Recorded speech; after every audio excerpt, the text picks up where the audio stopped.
Triceratops, a Brachiosaurus, and a T-Rex walk into Jurassic Park. Here's the problem. You can keep all those three dinosaurs in smaller cages, but you want them to stretch their legs. Certain combinations of dinosaurs are safe. For example, a Triceratops and a Brachiosaurus can be together in the paddock, but the T-Rex cannot be with the Brachiosaurus or the Triceratops. Build a logic gate out of this problem. I will also point out that having the Triceratops and the Brachiosaurus team up against the T-Rex is not valid because there is a chance that they could get damaged, and the dinosaurs are really expensive goods for us. We don't want damaged goods. To the whiteboard!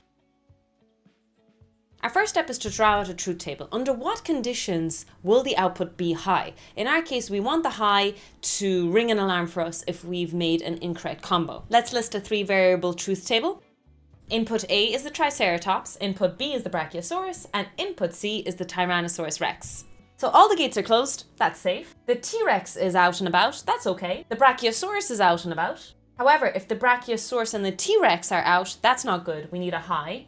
If the Triceratops is by itself, that's okay. The Triceratops and the Tyrannosaurus is not good. The Triceratops and the Brachiosaurus is okay. But if all three are out, that's also bad. So we have 3 highs.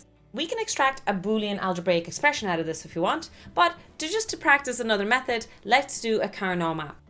Our first high is when a 0, 1, 1, 0, 1, 1, 1, 0, 1, 1, 0, 1, and 1, 1, 1. We've mapped it onto the Karnaugh map.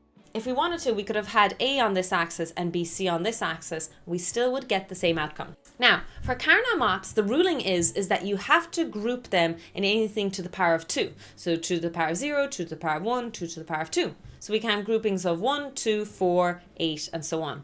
And the other rule is that you can group them up, down, left, right, but never on the diagonal. So if we look at this grouping, there's only 2 possible groupings that we can do. This one here, and this one here. Now, how do we extract a Boolean expression from this? Let's look at this blue circle. We can see that it has AB, but it has complements of A. It has a 0 and 1, which means we can ignore A. We have to include B, and because B is high, it's just B on its own without a bar on top. The C value does not have a complement of it, so we have to include it, and it's just a high. It's C without a bar. This grouping here is B and C. Let's look at the next grouping here. We have 1, 1 and 1, 0. B is complemented. There's a 1 and a 0 for it. So there is no B term. The A term is a high, so it's just A. And similarly as last time, it's just a C on the other side. We have to OR all of these groupings. And this is the final expression we're left. We can build this logic circuit if we want, but we can extract a little bit of Boolean algebra. C is in common in both. And voila. Let's draw this circuit out. Do what's in brackets first.